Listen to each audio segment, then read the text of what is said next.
మనం పట్టించుకోకపోతే వాళ్ళకి భయం ఎక్కడుంటుంది?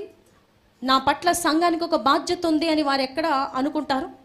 ప్రతి ఒక్కరు బాధ్యత కలిగి, పురుషులైతే పురుషులతో మాట్లాడాలి, స్త్రీలైతే స్త్రీలతో మాట్లాడాలి. ఇది సంఘంలో ఉన్నటువంటి కొన్ని ప్రిన్సిపల్స్ అన్నమాట. ఇవన్నీ ప్రతిసారి ఏమీ చెప్పడానికి అవ్వదు. సంఘంలో ప్రతి ఒక్కరి మీద బాధ్యత ఉంది. ఇది ఎవరికో ముందు కూర్చున్న వాళ్ళకి, వెనకాల కూర్చున్న వాళ్ళకి కాదండి. ప్రతి ఒక్కరికి కూడా you are having a minimal responsibility. ప్రతి ఒక్కరికి రెస్పాన్సిబిలిటీ ఉంది. ఎవరికైనా ఆరోగ్యం బాగోలేదా, వారిని పరామర్శించటం, ప్రేమించటం, వారి కొరకు ప్రార్థన చేయడం, అరమరిక లేకుండా. ఎవ్వరిలోనూ ఎటువంటి శత్రుత్వ భావం మందిరంలో ఉండరాదు. మీలో ఎవరికైనా ఉన్నట్లయితే తక్షణమే దాన్ని ప్రభు సన్నిధిలో ఒప్పేసుకోవాలి. మారు మనసు పొందాలి, హృదయాన్ని సరి చేసుకోవాలి. మీ బంధువులలో, మీ కుటుంబీకులలో, ఈ ప్రపంచంలో ఏ మనిషితోనైనా మీకు విరోధమైన భావం ఉన్నదా? బల్లారాధనలో పాల్గొనక ముందే, బల్లారాధనలో చెయ్యి పెట్టక ముందే, ప్రభు యొక్క శరీరమును, రక్తమును తీసుకొనక ముందే దానిని విడిచిపెట్టాలి. ఏం చేయాలండి? విడిచిపెట్టాలి. ఈ కాసేపు విడిచిపెట్టి మళ్ళీ రేపటి నుంచి అదే మనసు కంటిన్యూ అవ్వచ్చా?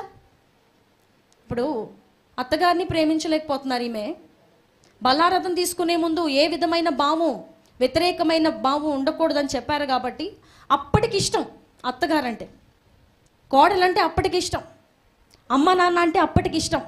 ఇక బల్లారాధన తీసుకున్న మరుక్షణమే మళ్ళీ ఇంటికి వెళ్ళిన తర్వాత సేమ్ సీన్ రిపీట్ అవుతుంది. వాళ్ళు చెప్పింది వీళ్ళు వినరు, వీళ్ళు చెప్పింది వాళ్ళు వినరు. వింటున్నారా? బల్లారాధన తీసుకునే ప్రతి ఒక్కరూ కూడా మీ హృదయము దేవుని ఎదుట సరి అయినదిగా ఉండాలి. ఎలా ఉండాలమ్మా? సరి అయినదిగా ఉండాలి. సరి అయినదిగా లేకుండా బల్లలో చేయి పెట్టకూడదు. అది పరిశుద్ధమైనది. అది దేవుని యొక్క శరీరము, యేసుప్రభువారి యొక్క శరీరం. అది ఆయన శరీరంలో ప్రవహించిన రక్తం. అది మామూలు విషయం కాదు. అది ఎంతో శక్తివంతమైన రక్తం. ఈ రోజుకి భూమి మీద సజీవముగా ఉన్న రక్తము. అనేకుల యొక్క పాపంలో కొరకే చిందించబడిన పరిశుద్ధుని యొక్క రక్తం. ఏమి ఈజీగా తీసుకుంటారండి మనుషులు? ఇంట్లో గొడవలే, ఇంట్లో మామూలు విషయాలే. మందిరమునకు వచ్చిన తర్వాత బల్లలో చేపెట్టి ఒక రొట్టె, ఒక ద్రాక్ష రసం తీసుకుంటే సరిపోయిందా? హృదయ శుద్ధి ఎంతో అవసరము. హృదయ శుద్ధి ఎంత అవసరము. ఈ బల్లారాధనలో పాల్గొనక ముందే నువ్వు ఎట్లాంటి వ్యక్తివో నీకు తెలుసు. నీ హృదయం ఎలాంటిదో నీకు తెలుసు. ఎలా నువ్వు ప్రవర్తిస్తున్నావో, ఇంటి దగ్గర ఎలా ఉంటున్నావో, నువ్వు పని చేసే చోట ఎట్లా ఉంటున్నావో, మనం ఎలా బిహేవ్ చేస్తున్నామో, ఎలా ప్రవర్తించుచున్నామో, మన యొక్క నైజం ఏమిటో, మన యొక్క ఉనికి ఏమిటో అంతా మనకు తెలుసు. నాకు తెలియక చేశానండి అనేది ఒకప్పుడు. ఇప్పుడు దేవుడు విడమరిచి ఏది తప్పో, ఏది మంచిదో, ఏది నీతో, ఏది అవినీతో అంతా చెప్తున్నారు కదా. ఇంకా ఏమీ తెలియదండి నాకు అన్నట్టుగా మనం ప్రవర్తించకూడదు. మనం ఎలా మాట్లాడాం ఈ వారం అంతట్లో, ఈ నెలంతట్లో, నీ మాట ఎట్లా ఉంది నీ కుటుంబీకులలో? నీ భర్తతో మాట్లాడినప్పుడు, నీ బిడ్డలతో మాట్లాడినప్పుడు, నీ పొరుగు వారితో మాట్లాడినప్పుడు నీ మాట ఎట్లా వచ్చి ఉండుంటుంది? ఆ మాటను మరి ప్రభు సన్నిధిలో ఒప్పుకొనవా? ఆ మాటను బట్టి ప్రభు సన్నిధిలో పశ్చాత్తాపపడాల్సిన అవసరం లేదా? అంటే బురదలో ఉన్నటువంటి పందిని తీసుకొచ్చి ఒక తెల్లటి పరుపు మీద పండుకోబెడతామా? ముందు దాన్ని శుభ్రము చేయాలి కదా. దాని కొరకు తెల్లని పరుపు నియమించావు. దాని మీద నిద్రపోవాలి అంటే ఆ పంది ముందు శుభ్రము చేయబడాలి. ఆ బురద నుంచి అది విడుదల పొందాలి. ఆ లోకము నుంచి బయటికి రావాలి. మనుషులు ఈ రోజున ఏమని తలంచుకుంటున్నారంటే, బల్లారాధన తీసుకునే టైంలో కాస్త కన్నీరు కార్చేస్తానండి, ఏడుస్తాను, నా పాపములన్నీ ప్రభు క్షమించేస్తారు కదా. ఆయన పేరు కనికరము కలిగిన దేవుడు. అప్పటికప్పుడు ఏడిస్తే ఆ రోజు పోతాయి, పాపాలన్నీ పోతాయి. అప్పటికి నేను పరిశుద్ధుణ్ణి. ఎప్పటికీ? బల్లారాధన తీసుకునే సమయం వరకు నేను పరిశుద్ధుణ్ణి అయిపోతా. ఎట్లా అంటే నేను ప్రార్థన చేసేసుకుంటా కాసేపు, ఓ 10 నిమిషాలు ఏడ్చేస్తాను, నాకు వెంటనే కన్నీరు వచ్చేస్తుంది. ఆ కృప ఉందండోయ్. ఏ కృప? దాన్ని కృప అంటారా? ఆ కృప ఉందండి నాకు. ఎప్పుడు పడితే అప్పుడు ప్రార్థన చేసేసుకుంటే కన్నీళ్ళు వచ్చేస్తాయి నాకు. అన్ని క్షమించమని అడిగేస్తాను. వెంటనే దేవుని యొక్క శరీరమును, రక్తమును తీసేసుకుంటాను. అయిపోయింది. రేపటి నుంచి మళ్ళీ మామూలే. Same person, same mind set, ఏమీ మార్పు లేదు. ఇదా మారు మనసు అంటే? మారు మనసు అంటే ఇదా? బల్లారాధనలో తీసుకునే ముందు చేయవలసిన పనులు ఇవా? మన నైజము మార్పు చెందాలి కానీ అప్పటికప్పుడు ఏదో 5 minutes దోశలాగా వేసేసి మొడత జుట్టేసి ఇచ్చేయడానికా? ఏమండి? మీరింట్లో ఎలా ఉంటున్నారు మీ కుటుంబీకులతో? మైక్ ఇస్తే సాక్ష్యము చెప్పగలుగుతారా? నా నోట ఒక్క బూతు పదము కూడా రాలేదండి ఈ నెల రోజుల్లో. గత బల్లారాధన మొదలు ఈ బల్లారాధన వరకు నా చేతులతో ఏ పాపమును నేను చేయలేదు. నా చేతులు ఏ చెడ్డ వాటిని ముట్టలేదు. ఏ లోక సంబంధమైన విగ్రహారాధన సంబంధం ఏది కూడా నా చేతుల ద్వారా నేను ముట్టలేదు, టచ్ చేయలేదు. అది నాకు అసహ్యముగా భావించి ఉన్నాను. నా నోట ఏ సినిమా మాట కానీ, సినిమా పాట కానీ, సినిమా వాళ్ళ మాటలు కానీ, ఆ డైలాగులు కానీ రాలేదండి. ఎంతమంది మీ సాక్ష్యములు చెప్పగలమండి? ఈ నెల రోజుల్లో ఉన్న ప్రతి బుధవారం, శనివారం, శుక్రవారం, ఆదివారం నేను తప్పిపోలేదండి. ఎంతమంది మీ చెప్పగలము సాక్ష్యము? బల్లారాధనలో చేయి పెట్టబోతాం కాసేపట్లో. యేసుప్రభు వారి యొక్క శరీరమును మన చేతితో విరవబోతున్నాము. సంఘమంతా కలిసి ఒకే చోట ప్రభు యొక్క శరీరాన్ని తీసుకోబోతున్నాము. హృదయం ఎంత పవిత్రంగా ఉండాలి. అబ్బాయితో ఫోన్ మాట్లాడడం మానలేదు, అమ్మాయితో చాటింగ్లు చేయటం మానలేదు, హృదయం నిండా లోకాశలు, పాపపాశలు, వ్యభిచారపు ఆలోచన పోలేదు. ఏ స్త్రీని చూసినా అదే ఆలోచన వచ్చేస్తుంది. ఏ పురుషుని చూసినా నా కోసమే పుట్టాడు అనిపిస్తుంది. ఎంతసేపు చూసినా ఇవే ఆలోచనలు. నాకెప్పుడు అబ్బాయి వస్తాడా, నాకెప్పుడు పెళ్ళవుద్దా, పెళ్ళైనా నాకు ఈ భర్త నచ్చలేదు, ఇంకొక భర్త వస్తే ఎప్పుడు బాగుంటుందా, ఎప్పుడు ఇవే ఆలోచనలు. మళ్ళీ ముసుకేసుకుని వచ్చి కూర్చొని ఇక్కడ బల్లారాధన తీసుకుంటే అది దేవుడు చూసి సంతోషిస్తారా? ఎవరికి తెలియదు నేను చేసేవి, నేను చేస్తున్నది ఎవ్వరూ చూడలేదు అనుకుంటున్నావా ప్రియ దేవుని బిడ్డ? రహస్యమందు చూచుచున్న నీ తండ్రి ఒక ఆయన ఉన్నారు. ఆయన నీకు ప్రతిఫలం ఇస్తారు. భయపడాలి. భయపడి మనం పాపము చేయకుండా దూరంగా ఉండాలి. నేను ఎందుకు ఇట్లా మాట్లాడుతున్నాను? నేను బల్లారాధనలో చేయబెడుతున్న వ్యక్తినే కదా. నేను యేసు ప్రభు యొక్క శరీరాన్ని తీసుకుంటున్నాను కదా. నేను ఎందుకు పక్క వారితో ఇట్లా గొడవాడాను? ఇప్పుడు ఎంతమంది ఈ రోజుకి ఇంకా పొరుగు వారితో గొడవలు మానలా? పక్క వాళ్ళతో ఖచ్చితంగా గొడవ ఆడకపోతే వాళ్ళకి మనశ్శాంతి ఉండదు. ఒక సహోదరి సాక్ష్యం చెప్తున్నారు ఇట్లా. ఆమెకు 2 కాళ్ళు యాక్సిడెంట్ అయిపోయి ఇరిగిపోయినాయి. వయసు పెద్దదైపోయింది, ఇరిగిపోయినాయి. అతుక్కోవని చెప్తున్నారు డాక్టర్లు. అతుక్కోవు. నా దేవుడు నాకు అన్యాయం చేశాడు. వింటున్నారా? నా దేవుడు నాకేం చేశాడు? అన్యాయం చేశాడు. మనం దేవునికి న్యాయమే చేస్తున్నామా? దేవుడు అన్యాయం చేశారు నిజమే, పక్కన పెట్టండి కాసేపు. మన ప్రవర్తన ద్వారా దేవునికి న్యాయమే చేశామా? గమనించండి, ఎవరికి వారే పరీక్షించుకోండి. నా ప్రవర్తన ద్వారా దేవునికి అన్యాయము చేయకుండా న్యాయమే చేసి ఉన్నానా? దేవుని సన్నిధికి వచ్చి కూర్చోట న్యాయం, దేవుడు చెప్పిన మాటలను పాటించడం న్యాయం, ఆయన కోసం నమ్మకంగా బ్రతుకుట న్యాయం. ఏది ఎక్కడ పాటించేది? ఎక్కడ? నెల రోజులు బార్ షాప్ చుట్టూ తిరుగుతారు. ఆ నెల అయిపోయి ఫస్ట్ ఆదివారం వచ్చేసరికి మంచి బట్టలు కట్టుకుని వచ్చి బల్లారాధనలో కూర్చుంటారు. నెల రోజులు సినిమాలు చూసేస్తారు ఆ కళ్ళతో, ఆ పాపిష్టి కళ్ళు వేసుకుని. అందులో కొంచెమైనా దేవుని భయం లేదు. రకరకాలైనటువంటి చలన చిత్రాలు, చెడ్డ వీడియోలు, మనుషులు చూడకూడనటువంటివన్నీ చూసేస్తారు. వచ్చి ఇక్కడ కూర్చుంటారు. బల్లారాధనలో పవిత్రుల వల్లే నటించేస్తారు. ఏమండి, మనుషులు చూడట్లేదు. గమనించాలి, మనుషులు చూడట్లేదు నిన్ను. ఎవరు చూస్తున్నారు? దేవుని దృష్టికి ఎవ్వరూ మరుగు కాదు. ఆయన దృష్టికి ఎంత మరుగు కాదంటే, ఆకాశమునకు ఎక్కినను అక్కడను నీవు ఉన్నావు, సముద్ర దిగంతములో ఉండినను నీ చెయ్యి అక్కడను నన్ను పట్టుకు. సముద్ర దిగంతం అంటే ఎవరికైనా కనిపిస్తారా? మనిషి ఏమనుకుంటున్నాడు ఈరోజు?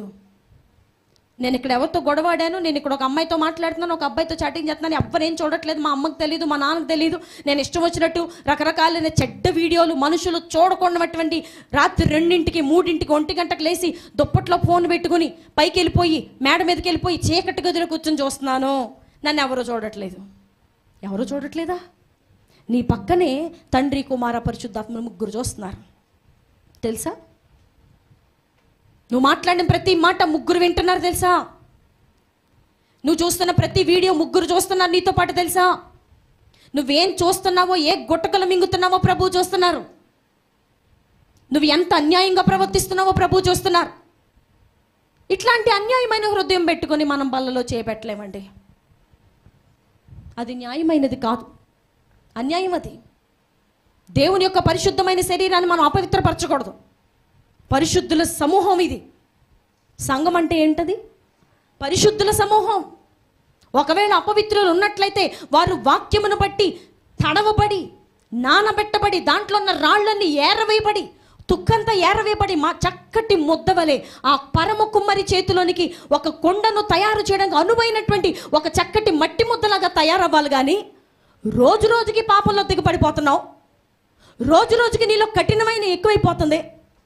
రోజు రోజుకి పాపం చేసినప్పుడు భయపడటం లేదు.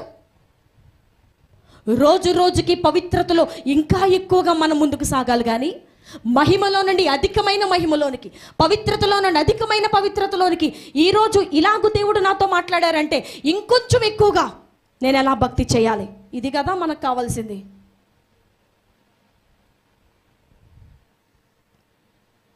రోజు రోజుకి మనుషుల్లో భక్తి శాతము తగ్గిపోతుంది. హృదయం కఠినమైపోతుంది. నేను ఎప్పటికీ వాళ్ళని ప్రేమించలేనండి. ప్రేమించలేవు, అది మనకి కరెక్టే. ప్రేమించలేను అనుకున్న వ్యక్తికి ఆ ప్రేమించలేకపోవటం కరెక్ట్. అది నాకు వాళ్ళంటే అసలు పడదు.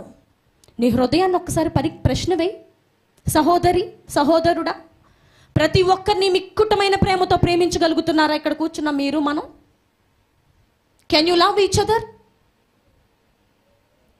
ప్రతి ఒక్కరిని మిక్కుటమైన ప్రేమతో ప్రేమించగలుగుతున్నామా?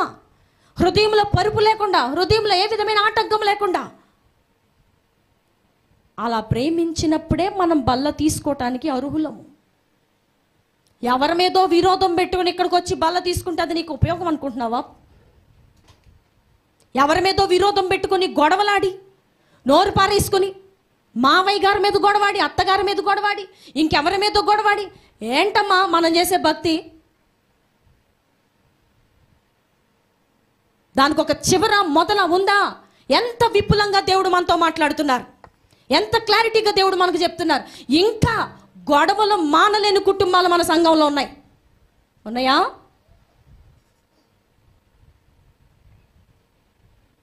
బయట మాత్రం అందరూ కలిసి ఉన్నట్టు నటిస్తారండి.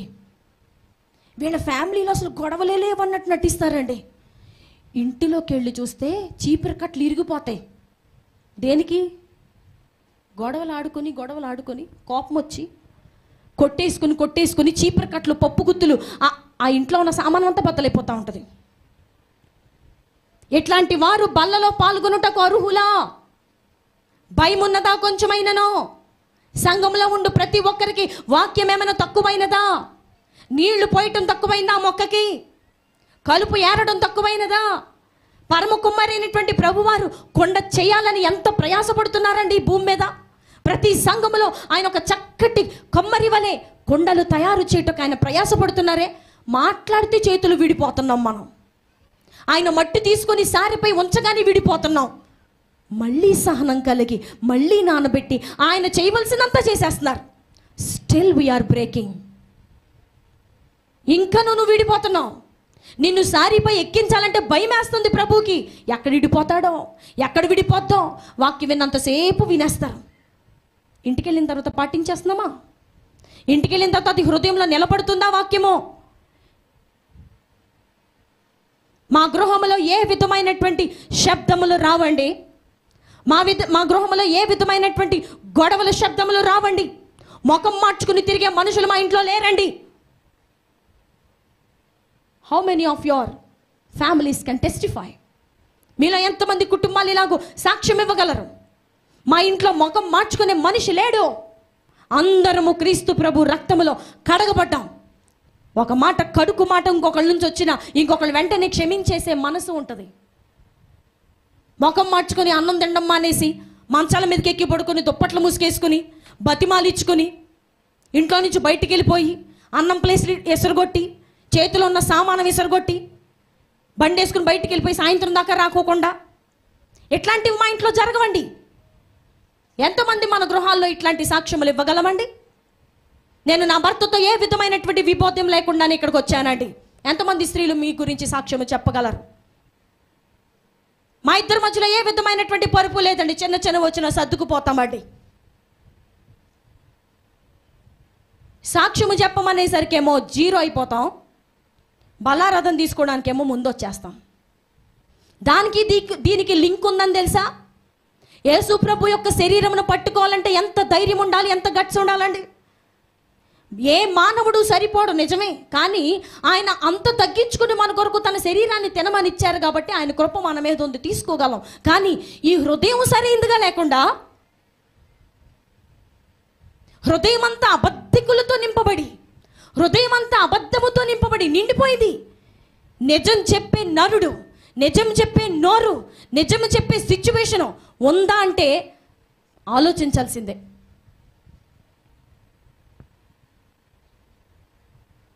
నేను మొన్న ఒక సహోదరి మన గృహానికి వచ్చారు. వచ్చినప్పుడు వారు చెప్తున్నారు, ఏమంటే మీ సంఘంలో ఒక కుటుంబం తెలుసా మీకు? తెలుసండి. వాళ్ళు చెప్పినంత అబద్ధాలు ప్రపంచంలో ఎవరూ చెప్పరండి. నిజమా? వాళ్ళు ఆడిన అబద్ధాలు ఈ ప్రపంచంలో ఎవరు అబద్ధాలు ఆడరు. సాక్ష్యం చూసారా ఎంత బద్దలు కొట్టినట్టు చెప్తున్నారు? అంటే ఎన్నిసార్లు వారి దృష్టిలో అబద్ధములు వినిపిస్తే అట్లా చెప్తారండి సాక్ష్యము. ప్రియ సహోదరి, సహోదరుడా, సంఘములో ఉంటున్నటువంటి దేవుని బిడ్డ, సంఘములో వాక్యాహారము తింటున్న దేవుని బిడ్డలారా, పరలోక రాజ్యము కొరకు సిద్ధపడుతున్నటువంటి దేవుని పిల్లలారా, మీ జీవితంలో అబద్ధమును జయించి ఉన్నారా? లోకంలో ఏ మనిషి కూడా ఇట్లాంటి మాటలు, ఏ బొమ్మలు కూడా మనకి ఇట్లాంటివి చెప్పజాలవు. క్రీస్తు ప్రభువులో అటువంటి సత్యము మనకు దొరుకుచున్నది. మీలో ఎంతమంది అబద్ధమును జయించి దేవుని యొక్క బల్లలో చేపెట్టడానికి సిద్ధపడి ఉన్నారు? ఎంతమంది మనస్సాక్షిని కాపాడుకుంటున్నారు?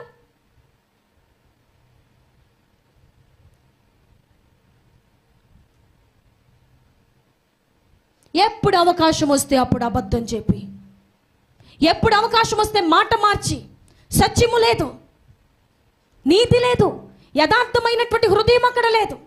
ఆ హృదయం ఇంకనూ మార్చబడలేదు కనుకనే ఎవరి దగ్గర అబద్ధం చెప్పాలో వాళ్ళ దగ్గర అబద్ధం చెప్పడం, మళ్ళీ మూతి తుడుచుకోవడం, పక్కొచ్చేయడం. అసలు ఆ అబద్ధం చెప్పిన మనిషికి కొంచెమైనా చీమ కుట్టినట్టు కానీ నేను అబద్ధం చెప్పానే అనే పశ్చాత్తాపం కానీ, క్రీస్తు ప్రభు యొక్క శరీరమును తీసుకుంటున్న ఈ చేతులు, ఈ నోరు అబద్ధం ఎట్లా చెప్పగలిగిందనే పశ్చాత్తాపం కానీ ఇంచు కూడా ఉండదు. ఒకవేళ నీవు అట్లాంటి పరిస్థితిలో ఉంటే మారు మనసు పొందాలి. ఏం పొందాలి? మారు మనసు పొందాలి. బల్లారాధనలో పాల్గొనే ప్రతి ఒక్కరూ అబద్ధమును జయించిన వారై ఉండాలి. అబద్ధమును జయించిన వారై ఉండాలి. యేసు ప్రభు దగ్గరికి రావడం అంటే మాటలు కాదండి, హృదయాన్ని తీసుకెళ్ళని చేతిలో పెట్టాలి. మనకున్న ఆస్తి అంతస్తులు, శరీర అందములు, సుఖములు ఇవి కాదు ప్రభు మన దగ్గర నుంచి కోరుకున్నది. హృదయమును అడిగారు. ఈ హృదయం ఎలా కావాలి ప్రభు కంటే పవిత్రమైన హృదయము. పవిత్రమైన హృదయముతో మనం ప్రభు సన్నిధిలో కూర్చోగలుగుతున్నామా? ఫోన్ చేతిలో ఉంది. ఎంతమంది చేతిలో లేదు? ఈరోజు అందరి చేతిలో ఫోన్ ఉంది. దీన్ని ఎలా వాడుతూ మందిరానికి వచ్చి బల్లలో పాల్గొనాలని అనుకుంటున్నారు?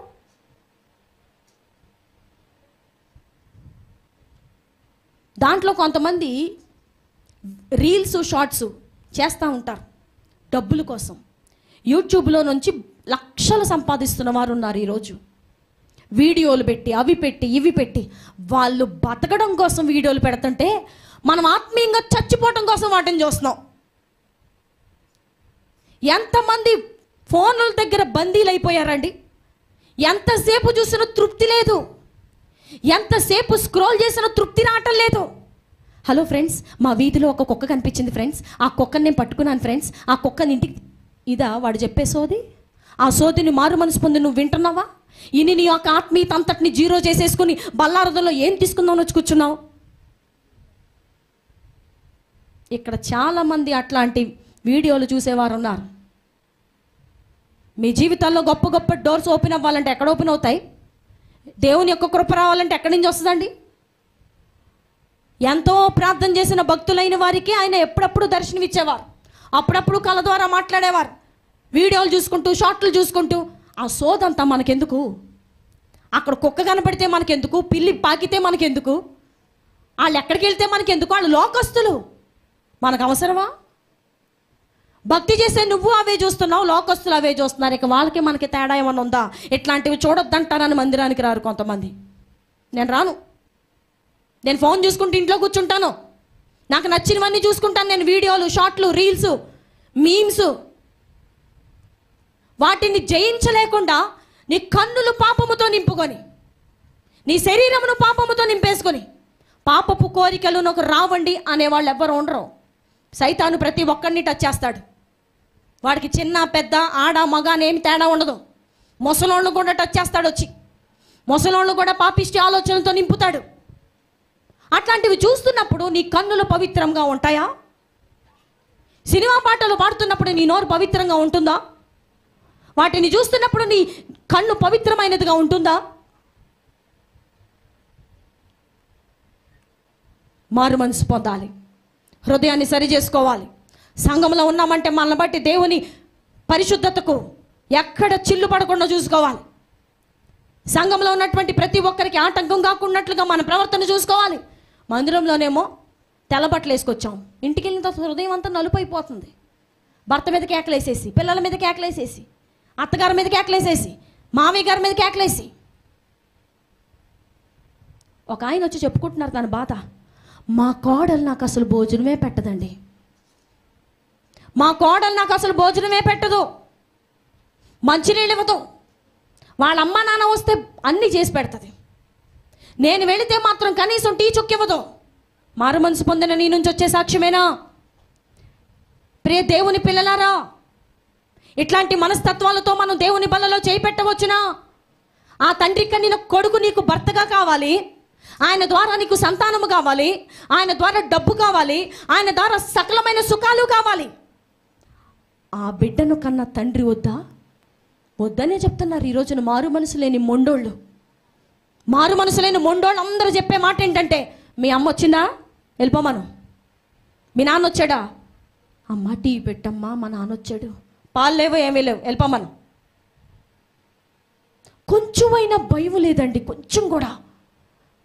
మందిరమునకు వస్తున్నామే, మనం దేవుని నమ్ముకున్నామే, బల్లారథం తీసుకుంటున్నామే, సంఘంలో చలామణి అవుతున్నామే, సంఘ కార్యక్రమాల్లో ఉంటున్నామే, వాక్యం వింటున్నామే, దేవుని సేవకులు అనేక రకాలుగా చెప్తున్నారే, ప్రేమించమని చెప్తున్నారే. నేను ప్రేమిస్తున్నానా? మినిమం ఆలోచన ఉందా ఈ రోజున మనుషులకి? వినుట మట్టుకే విందురు కానీ దాన్ని పాటించడం లేదు. ఒక్క టీ చుక్క ఇస్తే నీ సంసారం అంతా నేలపాలైపోయి నువ్వు పనికి రాకుండా అయిపోతావా? నీ తల్లిదండ్రులు వచ్చినప్పుడు ఇస్తున్నావుగా. నీ యొక్క భర్తను కనినటువంటి తండ్రి తల్లి వస్తే వారికి ఒక టీ చుక్క ఇవ్వడానికి పెద్ద గంతులు వేస్తున్నావు. ఇట్లాంటి వారు దేవుని రాజ్యమునకు పని చేయరండి. ప్రేమ పూర్వకంగా మనం ఈ లోకంలో బ్రతికితేనే క్రీస్తు ప్రభు యొక్క రాజ్యంలోనికి మనం అర్హులుగా పిలువబడతాం. నా తండ్రి చేత ఆశీర్వదించబడిన వాళ్ళారా అంటే, ఆశీర్వదించబడిన వాళ్ళు అంటే ఎవరు? మీ నాన్న వచ్చాడు అవతలకి వెళ్ళిపోనే వాళ్ళు ఆశీర్వదించబడిన వాళ్ళ? డబ్బులకు వడ్డీలు తిప్పేవాళ్ళు ఆశీర్వదించబడిన వాళ్ళ? సినిమాలు చూసేవాళ్ళు ఆశీర్వదించబడిన వాళ్ళ? ఏమండి, ఇంట్లో గొడవలు చేసుకుని భార్య భర్తల మధ్యలో సమాధానం లేకుండా కొరికేసుకుని కొట్టేసుకుని రక్కేసుకుని చీపురు కట్లు ఇరిగిపోయేవాళ్ళు ఆశీర్వదించబడిన వాళ్ళ?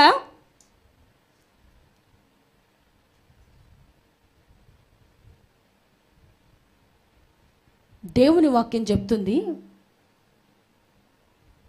యెషయా గ్రంథము 27వ అధ్యాయము 3వ వచనం నుంచి 5వ వచనం వరకు చదువుదాం. యెషయా గ్రంథం 27వ అధ్యాయము 3వ వచనం నుంచి 5వ వచనం వరకు. యెహోవాను నేను దానిని కాపు చేయుచున్నాను, ప్రతి నిమిషమున నేను దానికి నీరు కట్టుచున్నాను, ఎవడనూ దాని మీదకి రాకుండానట్లు దివారాత్రము దాన్ని కాపాడుచున్నాను. నా యందు క్రోధము లేదు. గచ్చపొదలను బలురక్కసి చెట్లను ఒకవేళ నుండిన ఎడల యుద్ధము చేయవాని వలె నేను వాటిలోనికి వడిగా జొచ్చి తప్పక వాటిని కాల్చివేయుదును. ఇలాగున జరగకుండానట్లు జనులను ఆశ్రయింపవలెను, నాతో సమాధాన పడవలెను, వారు నాతో సమాధాన పడవలెను. సంగమునకు ఒక సూటి ప్రశ్న. సంగమునకు ఒక సూటి ప్రశ్న. ఇక్కడ కూర్చున్నటువంటి మనము ఎంతమంది యేసు ప్రభు వారితో సమాధానంగా ఉన్నాం? ఎంతమంది యేసు ప్రభు వారితో సమాధానముగా ఉన్నాం? సహజంగా భార్యతో సమాధాన పడమంటారు, భర్తతో సమాధాన పడమంటారు, పిల్లలతో సమాధాన పడమంటారు, బంధువులతో సమాధాన పడమంటారు. కానీ సంగమునకు ఒక సూటి ప్రశ్న. యేసు ప్రభు వారితో ఎంతమంది సమాధానము కలిగి ఉన్నారు? ఎంతమంది ప్రభుతో సమాధానం అనే వారధిలో ఉన్నారు? ఉన్నారా? సమాధానం పడ్డం అంటే నువ్వు పిలిచిన వెంటనే ప్రభు పలకాల, ప్రభు చెప్పిన వెంటనే మనం చెయ్యాలా. దేవునికి మనకి మధ్యలో ఏ విధమైనటువంటి అడ్డు లేకుండా ఆయన నీతోనూ నువ్వు ఆయనతోనూ కలిసి మెలిసి నడుస్తున్నటువంటి జీవితాన్ని సమాధానకరమైనటువంటి జీవితం అంటారు. ఎంతమంది మనము సమాధానకరమైనటువంటి జీవితంలో ఉన్నాం? ఇక్కడ ప్రభు అంటున్నారు, మీరు నాతో సమాధాన పడాలి. ఏం పడాలి? సమాధాన పడాలి. అంటే సమాధానం లేదు మనిషికి దేవునికి మధ్యలో. ఈ రోజున సమాధానం లేదండి దేవునికి ప్రజలకు మధ్యలో, దేవునికి మనిషికి మధ్యలో. సమాధానం ఉంటే నువ్వు ప్రార్థన చేస్తే ప్రభు వింటున్నారు అన్నటువంటి నమ్మకం నీకు ఉండాలి. నేను ప్రార్థన చేస్తే ప్రభు నా మొర వింటున్నారు, ఖచ్చితంగా ఆయన నాకు జవాబు ఇస్తారు, ఖచ్చితంగా నా ప్రార్థనకు ఆయన ఓకే చెప్తారు, రిజల్ట్ ఇస్తారనే నమ్మకము మనలో కలిగి ఉండటమే మనం దేవునితో సమాధానం పడుతున్నామని, సమాధానంలో ఉన్నామని అర్థం.